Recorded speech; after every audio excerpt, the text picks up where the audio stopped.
La qualité la plus importante, c'est le fait d'incarner le sens. C'est montrer l'étoile qu'on vise ensemble dans l'entreprise, et cette étoile, c'est forcément une contribution à un intérêt supérieur.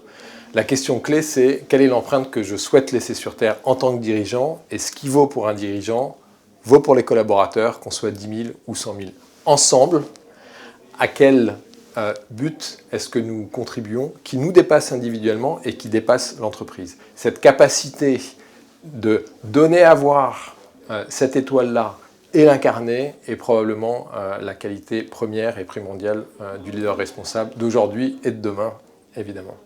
Une autre qualité est la capacité à animer et à coopérer dans l'entreprise. Pourquoi ?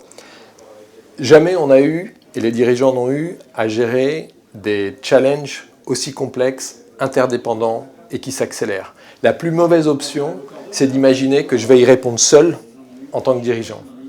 La seule option viable, c'est celle de mobiliser l'intelligence collective, ce qui fait que le leader passe du tout sachant à celui qui va révéler et animer les talents dans l'entreprise. Ça implique une chose, c'est d'être à la fois engagé, mais aussi de savoir se mettre dans l'ombre pour faire briller les autres.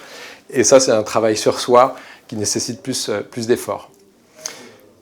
Une autre dimension, c'est celle de l'authenticité. C'est le fait de travailler sur soi et d'aligner son projet individuel, ce qui nous anime intérieurement, avec le projet collectif.